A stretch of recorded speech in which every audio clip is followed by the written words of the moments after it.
บายดีอยู่บ่เนาะมื้อนี้พวกภาษาพูดคือเก่าอีกแล้วเนาะมื้อนี้วันหยังเนาะมื้อนี้วันพุธเนาะวันที่12เดือนหาเนาะปี2021เนาะมื้อนี้เจ้าครูสิพาไปร้านมาเรียนวิชาภาษาลาวเนาะเอาก่อนสิไปเรียนเนาะเจ้าครูสิพาไปร้านมาอ่านก่อนเนาะอ่านทวนคืนบทเรียนเก่าว่าร้านยังจือบ่เนาะเอามาอ่านกันเลยเนาะอ้าวอ่านของกันเด้อก็ยังก็ไก่ก็กวางก็กา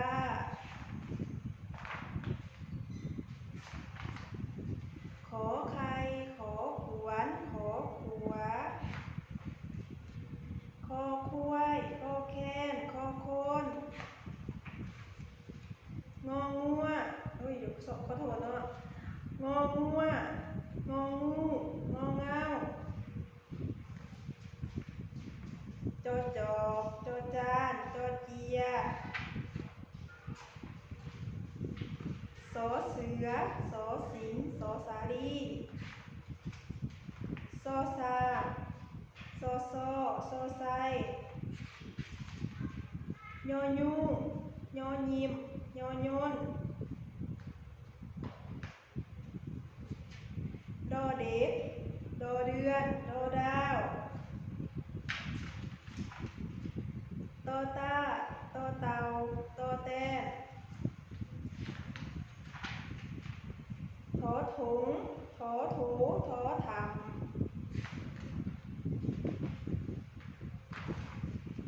ทอทุ่ง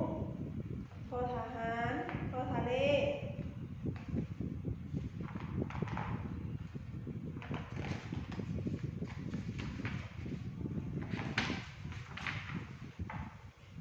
นอนกนอหน้านอนอนบอเบบอใบบอโบปอปลาปอปูปอเป็ด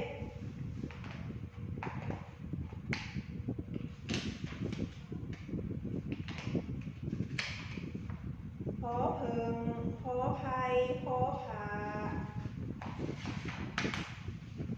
พอผลพอพุงพอพายพอผู้พอแพรพอผัดลมพอไผ่พอพลอยพอเพื่อ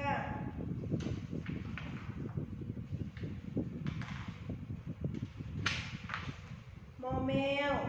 มอมงมอมายอยายอยุดยอยางลืม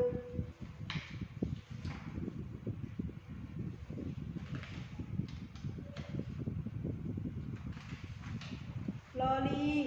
ลอเรือยลอโลดวอวีวอวาวอวัด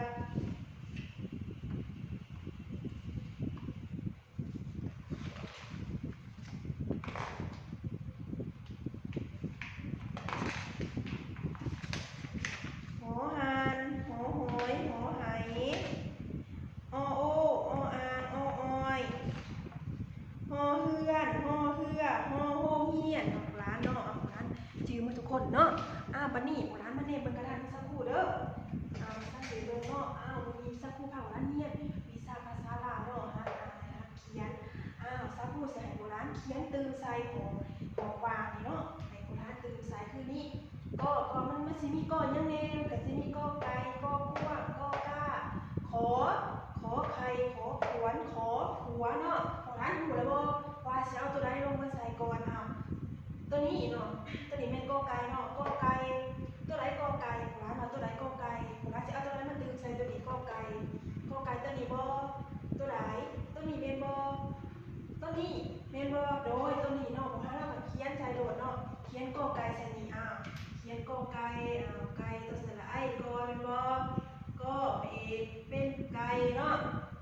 วันนี้กอไก่เนี่ยมันสิมีกอหยังก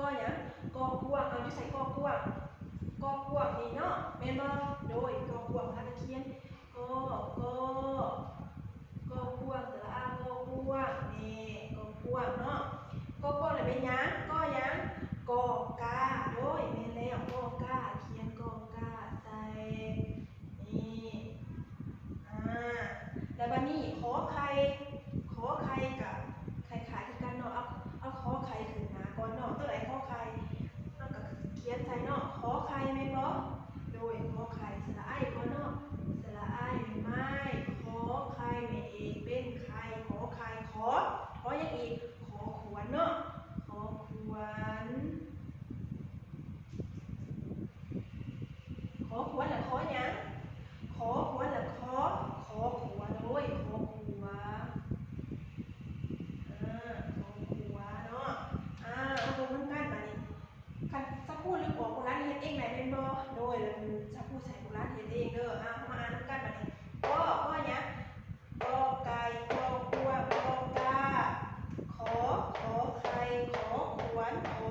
ครูไปก่อนเด้อ